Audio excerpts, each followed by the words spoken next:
There was a story about that there's a churn. There was an aristocratic family lived down the road here, Ennis's of Springwood, you know? And they used to cycle into town on a Wednesday and on a Saturday. That was the highlight of their week, cycling off on racing bikes. And the old man was called because something went wrong with one of his ploughs. He told me this himself.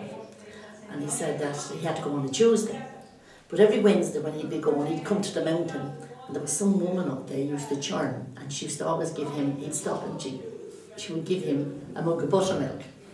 Yeah. So this was going on for probably years, and he used to look forward to it. So he said this Tuesday he had to go. So he said it was very hot and he thought he would stop. So he went into her, he says, and very Oxford accent, lo and behold, is it she was churning. So he said, I thought that's grand. So he said, oh, I didn't know you churned on a Tuesday. She said, no, I don't churn on a Tuesday. She says, I wash my husband's old working clothes in it on a Tuesday, and she churns on the Wednesday. So he said he never stopped. He never stopped for his cup of buttermilk anymore. Yeah, eating that for his buttermilk. It was like a religion with her. She had everything for the day. She used it to wash the old clothes. Oh, you sat that finished and you So I heard this fella used to have a horse and car, like, and he used to be bringing these women on journeys, like, you know, around to different places. It'd be at night, like, and he'd be coming up to a graveyard, and he'd get the stick, you know, and he'd put his hat on, and he'd say good night, and he'd keep waving it back in it, and he'd say, got a good few out tonight. Sure, you used to put wet bags on the chimneys and everything, and lock the doors outside. Yeah. We sneak in and take the key.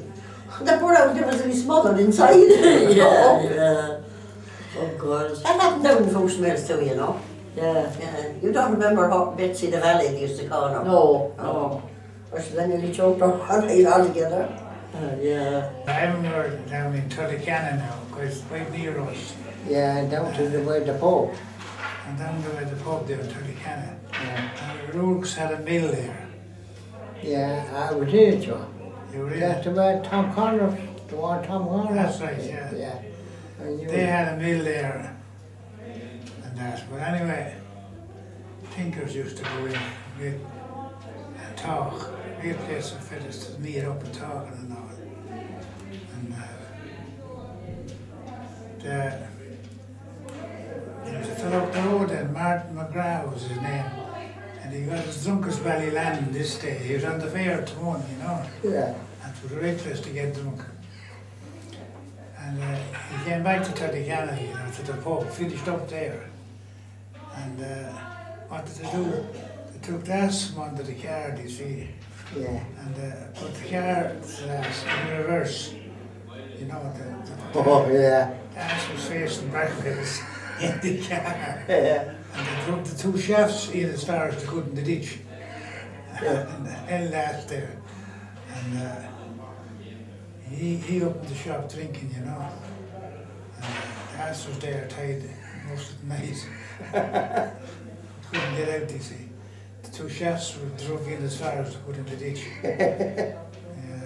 I see that happening in Ballysalad for different zone.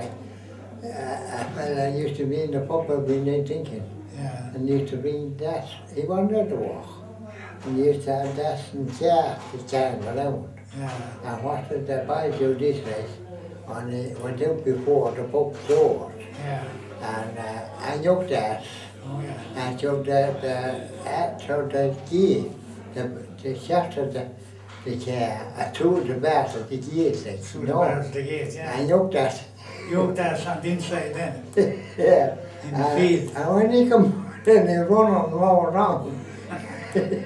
he couldn't find him out. That is what the car not outside the gate. After he was on to go for it. And alongside the gate, yeah. Yeah. That's was gone in the field then, we looking out. Yeah. Well, I was working now at Ross's for 24 years. And poor old John, do you remember when he was a real old man? The lane was always haunted. And there used to be a black dog seen in it. But of course, John didn't believe it. And damn it, blasted, that was his question. Damn it, blasted, I said one night I had to go up and wait to see, would he see the black dog? And when he went up, he said, and the black dog come, he says, it was Lars Stafford's own dog from coming around after the beach. So was Henry always lost son? Yeah, yes. There was no such thing, it was Lars Stafford's black dog. In the wartime here, Betty, do you ever hear that one? And there was rubber came in, you see. Oh, yeah. But, yeah. And that time, of course, you know that you could get nothing because everything was so scarce and rationed and all like that. And this fella got some rubber. He came in Collinstown here, back in the borough and that. And he got some rubber, and then he sold it to the local garage man, you see. And you got bicycle tires for this. Because you couldn't get bicycle tires at the time, you know. So he got these bicycle tires then, and he was selling them then at black market price. So this is true now. So there was a mission going on in the local church at the time. And you know the missioners that time, they always came out, you know, with fire and brimstone. And he came out anyway this night on the black market. You see? And when it was over then, when this fellow went out, well, he said, well, Bill, he said, what do you think of that tonight? Oh, God, lads, he struck me with an iron bar. I'd one more mortar sin to commit. He'd one more tire to sell on the black market. I'm sure everything was in Latin that time. I often heard some old people saying that there was someone not non-Catholic and said, why was that? And this old fella said, because the devil knows every language, only the Latin. I never heard that one there. Yeah. There were a fella in our house one time, and the churn was big, you know, that time too, because you had a lot of milk.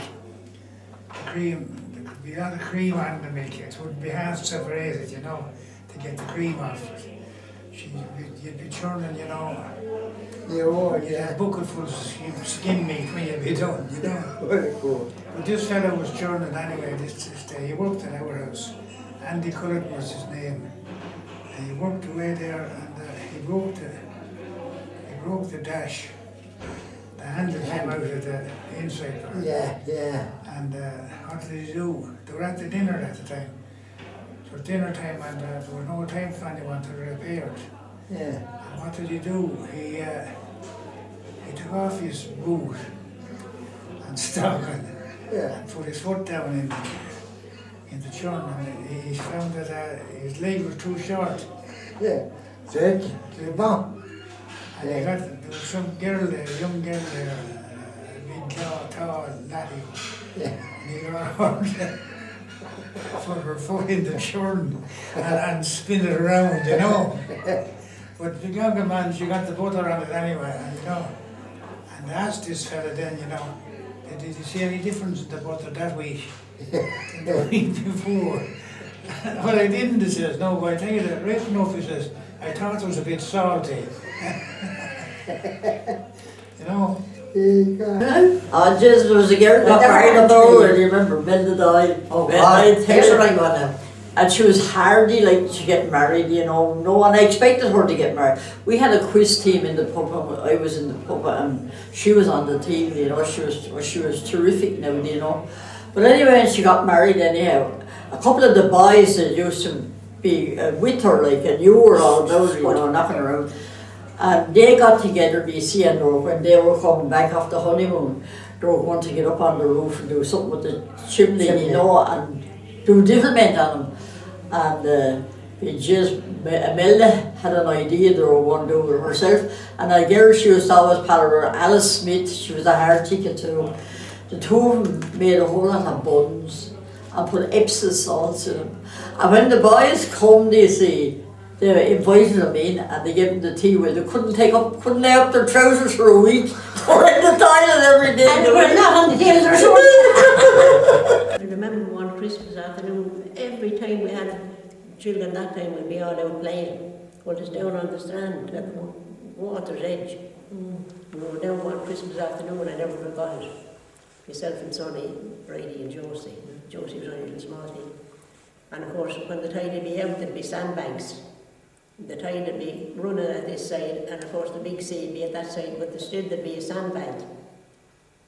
So of course, down across the little sea we went and onto the sandbank. Whatever we were doing, digging holes or Little sandcastles, kind of. fighting, or you wouldn't know what we were at there. But the tide had come in just like where you are. The tide had come in on Anontia. What do they call it? Bar, though, I think. Something like the bar. Something like the bar, it was the, what did they call it? Down there from Mid Harbour. Bar, the Barney's. Barney's? No, down where the rich live. But anyway, when we started to come home, or thought it was time to come home, the tide had come in. And Sonny had to bring the three of us over across the water on his back. And again he went over with one and came back for the other, and two more were waiting. I'm telling you, it was rising all the time. Nobody ever knew, we never said anything, or we were never asked where we were, and we were out playing. We could have been drowned. I wouldn't have been here to tell you the lies or anything.